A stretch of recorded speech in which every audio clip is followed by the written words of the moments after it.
जैसा हमने भूत में कर्म किया है, वर्तमान में संसार के प्राणियों को उसी कर्म का फल मिलता है।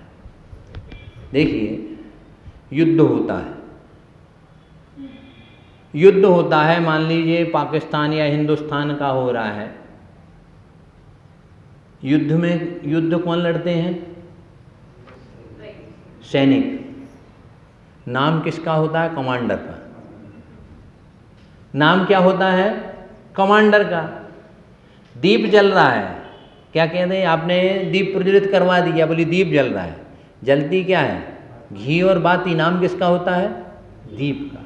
ऐसे ही कर्म तो करते हैं, लेकिन नाम किसका होता है? आत्मा का। बोले जीव सुख भोग रहा है, जीव दुख भोग रहा है, वो निमित्त है। हमारी आत्मा निमित्त बन जाती है। देखिए, भोजन होता है, भोजन करने से अजीर्ण होता है। जो भोजन का त्याग कर दे उसे अजीर्ण नहीं होगा। ऐसे कर्म हैं तो व्यक्ति को दुख होते हैं, और कर्म नहीं रहेंगे तो दुख होगा ही नहीं। इसलिए हम सभी को अच्छी तरह से ये ध्यान रखना चाहिए कि हम जो भी कार्य कर रहे हैं, दुनिया में कोई भी व्यक्ति है उसे अपने कर्म का फल मिलेगा। भगवान के यहाँ देर है, आज नहीं तो कल सबको अपने कर्मों का फल भोगना पड़ेगा। इसलिए जब व्यक्ति ये सोचने लगे तो अपने आप बच्चे को कहो कि अग्नि मत छुओ। माँ मना करेगी ना, बच्चा बार बार जाएगा। मैं कहता हूँ एक बार बच्चे को छोड़ दो, बच्चा जल जाएगा, और फिर माँ उसके पास ले जाएगी तो नहीं जाएगा। ऐसे ही जब हम कर्मों के फल को भोगते हैं, उस समय फिर कहते हैं हे भगवान अब बचाओ, हे भगवान उलझाओ मेरी सुलझन। अरे उलझे तुम हो, भगवान को क्यों? क्या भगवान ने फंसाया तुमको? टेंशन और डिप्रेशन करता कौन है? आदमी। संकल्प विकल्प के बहाने बोलते हम, और टेंशन हम करते हैं, तो टेंशन में निकलना भी हमको पड़ेगा। कर्म हमारे द्वारा ही बंधन किए जाते हैं, और कर्म की निर्जरा भी हमारे द्वारा ही की जाती है। निरार्जितं कर्म विहाय देहिनो न कोऽपि कस्यापि ददाति किंच विचारयन्येन मनन्यमानसः परो ददाति विमुच्यसे मुषि। ये हमारा निमित्त पर है। हम किसी को निमित्त मान सकते हैं। कर्म ही हमको सुख और दुख देते हैं। ये कौन नहीं जानता है? दुनिया का हर प्राणी जानता है, लेकिन मानता कौन है? सम्यक दृष्टि। इसलिए कर्मों की निर्जरा के लिए अपने भाव शुद्ध रखो, शुभ क्रियाएं करो, शुभ उपयोग रखो, अशुभ उपयोग से बच जाओ। सबसे पहले हमारे जीवन में हमको क्या करना चाहिए? पापों से बचो। पुण्य करना जितना आवश्यक है, घर में पैसा कमाना जितना आवश्यक है, उतना पैसे का दुरुपयोग नहीं हो और पैसे का मिसयूज नहीं हो, अनावश्यक भी पैसा खर्च नहीं हो, ये ध्यान रखना आवश्यक है। ऐसे ही हमको मंदिर में आने पर ये ध्यान रखना चाहिए। ये बड़ी विचित्रता है। कभी कभी चिंतन आता है, आदमी मंदिर में तो आके लड़ते हैं और बाहर मंदिर से निकल के एक गाड़ी में बैठ के दोनों जाते हैं। अरे भगवान के यहां तो बैरी भी आके शत्रु हो बैरी भी आके मित्र हो जाते हैं। लेकिन पंचम काल का चमत्कार क्या है? दो रिश्तेदार हैं या दो मित्र हैं, वो आके मंदिर में तो विवाद करते हैं। अरे ये विवाद की जगह नहीं है। भगवान के यहाँ, गुरु के यहाँ, इनमें आके पाप कभी नहीं करना। मंदिर जाना नहीं अच्छा है, और मंदिर जाके पाप कर लिया ये महान पाप है। इसलिए हमको पापों से बचना चाहिए। जिन जिन आज तक इस दुनिया में जो परमात्मा बने हैं, पहले उन्होंने पाप को छोड़ा है। पहले अशुभ उपयोग को छोड़ा जाता है, फिर शुभ उपयोग में आया जाता है, तभी उसके बाद शुद्ध उपयोग में जाते हैं।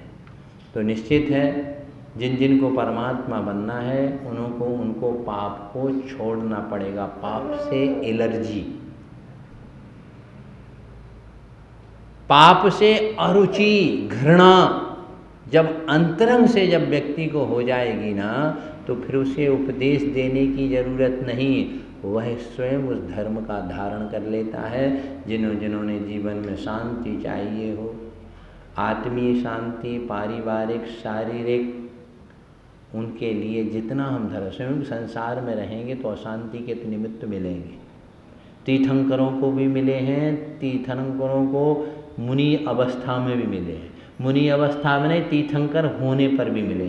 दुनिया में तो अशांति है, इसलिए दुनिया में छोड़ने से ही फायदा है। उसको दुनिया से विरक्त हो जाओ और अपने आत्मा की दुनिया में जब आ जाओ। दर्पण में रूप देखा जाता है। दर्पण में आप लोग क्या देखते हो? रूप देखते हो, लेकिन दिल के दर्पण में अपना स्वरूप देखा जाता है। जो अपने दिल के दर्पण में अपने स्वरूप को देखता है वही स्वरूपानंद बन जाता है। उसी को स्वरूपाचरण चारित्र की प्राप्ति हो जाती है। तो स्वरूपानंद और परमानंद जिनको बनना हो, उन्हें पापों को छोड़कर पुण्य को करते हुए अपनी आत्मा को विशुद्ध करो। यही आगम का और गुरुओं का उल्लेख है। बोलो देवादेव परम चमत्कारी कल्पतरु शांतिनाथ भगवान की, मूल नायक श्री देवादेव महावीर स्वामी भगवान की, चार्य चक्रवर्ती आचार्य श्री शांति सागर जी महाराज की, दीक्षा पिता प्रदाता आचार्य भगवंत गुरुदेव अभिनंदन सागर जी महाराज की, श्री सिद्ध परमात्मा के प्यारे प्यारे भक्त आत्माओं,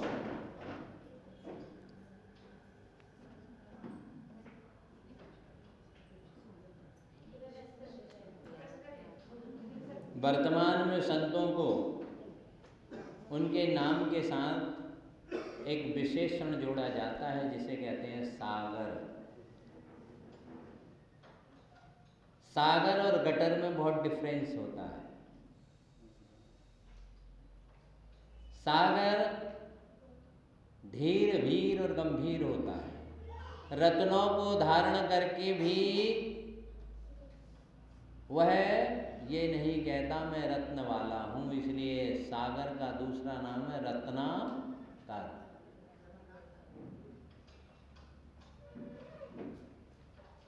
संतों का हृदय सागर के सदृश होता है। संत किसी से मोह प्रेम नहीं करते हैं, वो संत नहीं है। संत तो अपनी आत्म साधना में रमण करता है, लेकिन टैक्स आप लोगों को देता है, क्योंकि आहारचर्या और विहारचर्या और व्यवहारिक जीवन संतों का अपेक्षाकृत श्रावकाधीन है।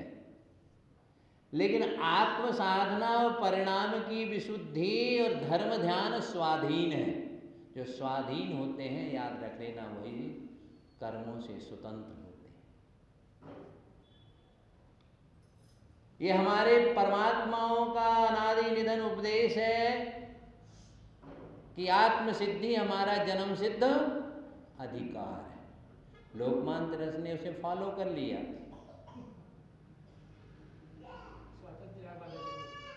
लोकमान्य तिलक ने कह दिया स्वतंत्रता हमारा ये उन्होंने हमारे जैन फिलॉसफी का ही फॉलो किया है। निश्चित है। आपके गांव का नाम क्या है? नीरा। और नीरा नाम क्यों पड़ा? नीरा नदी के कारण। और नदी यदि प्रभावित रहती है तो क्या रहती है? निर्मल रहती है और मीठा मीठा और ठंडा ठंडा पानी रहता है। बोलो हाँ। इसलिए संत को यदि एक जगह रह जाए तो वो सड़ जाता है, गड्ढे का पानी। हमारे शांति सागर महाराज जी ने वीर सागर जी, शिव सागर जी, धर्म सागर जी, अजित सागर जी और श्रेयांश सागर जी और अभिनंदन सागर, इन्होंने अपने जीवन में कोई तीर्थ नहीं बनाया क्योंकि वह स्वयं तीर्थंकर बनने वाले हैं। इसलिए हम लोग उस परंपरा के संत हैं। हम लोगों का तीर्थ कहाँ है? जहाँ पर हमारे भक्त हैं हम तो वहीं पर रुक जाते और वही हमारा तीर्थ हो जाता व्यवहार अपेक्षा से। निश्चय से तीर्थ का अर्थ होता है धर्म। इसलिए तीर्थंकर कहते तीर्थम करोति तीर्थंकर। तीर्थ का अर्थ होता है धर्म और तीर्थ का अर्थ होता है पवित्र स्थल।